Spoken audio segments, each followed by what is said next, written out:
थामथि Durand cup football जानो थांगासिनो दङ क'क्राझाराव। गिबि खेबा जोबोद मोजाङै जालांबाय, नैथि खेबाबो जोबोद मोजाङै जालांबाय। दा थामथि खेब डुरान्ड काप फैगौ 27 जुलाइ एबा गाबोन 2 बाजियाव क'क्राझार साइ स्टेडियामाव बियो जागायगोन। आरो देग्लाय गुबुन गुबुन राजखान्थि दैदेनगिरिफोरजों लोगोसे बेवहाय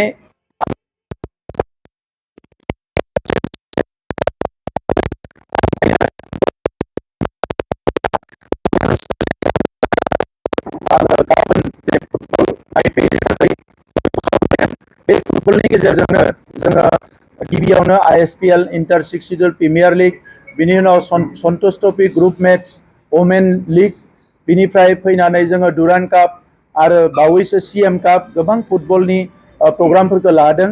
मोननै फुटबल एकाडेमि अलरेडि जों फोसावदों, थाबैनो बेखौ गायसननाय जागोन। आरो नैबे डुरान्ड कापआ जेरावनोखि देश विदेशनि माखासे टीमफोर फैनानै गेलेयो, बिनि गेजेरजों बड'लेण्ड ओनसोला जे मोनसे चेन्ज जाबाय, पजिटिव जाबाय एबा गोजोन फैबाय, मोजां थासारि फैबाय, बे मोनसे पजिटिव मेसेजआ बिनि गेजेरजों थांगासिनो दङ।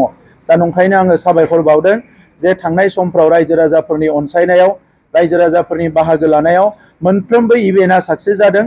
आरो गाबोननिफ्राय जानो गोनां जि थामथि डुरान्ड काप आरो 134थि जि डुरान्ड काप बियो बड'लेण्डआव एबा क'क्राझाराव साक्सेसफुल जागोन, आं बेखौ मिजिंथिदों। थामथि डुरान्ड काप फुटबल जानो थांगासिनो दङ क'क्राझाराव। गिबि खेबा जोबोद मोजाङै जालांबाय, नैथि खेबाबो जोबोद मोजाङै जालांबाय।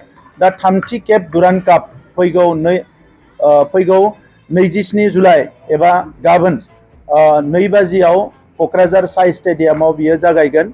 आरो देग्लाय गुबुन गुबुन राजखान्थि दैदेनगिरिफोरजों लोगोसे बेवहाय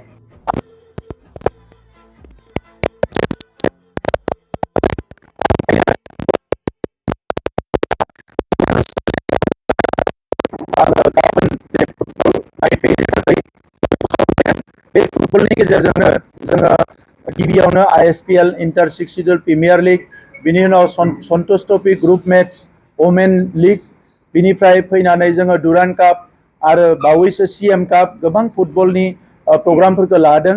मोननै फुटबल एकाडेमि अलरेडि जों फोसावदों, थाबैनो बेखौ गायसननाय जागोन। आरो नैबे डुरान्ड कापआ जेरावनोखि देश विदेशनि माखासे टीमफोर फैनानै गेलेयो, बिनि गेजेरजों बड'लेण्ड ओनसोला जे मोनसे चेन्ज जाबाय, पजिटिव जाबाय एबा गोजोन फैबाय, मोजां थासारि फैबाय, बे मोनसे पजिटिव मेसेजआ बिनि गेजेरजों थांगासिनो दङ। दा नंखायनो आङो साबायखर बावदों जे थांनाय समफ्राव रायजो राजाफोरनि अनसायनायाव, रायजो राजाफोरनि बाहागो लानायाव मोनफ्रोमबो इभेन्टआ साक्सेस जादों।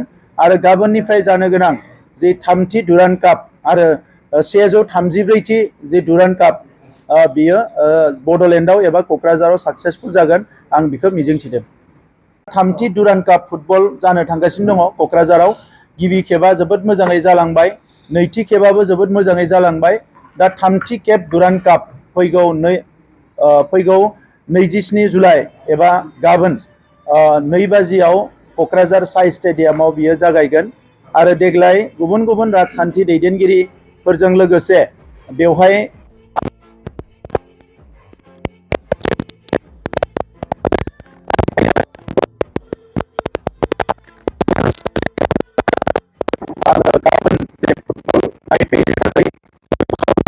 बे फुटबलनि गेजेरजोंनो जोङो गिबियावनो ISPL inter 6 schedule premier league, बिनि उनाव Santosh trophy group match, women league, बिनिफ्राय फैनानै जोङो डुरान्ड काप आरो बावैसो CM काप गोबां फुटबलनि प्रग्रामफोरखौ लादों।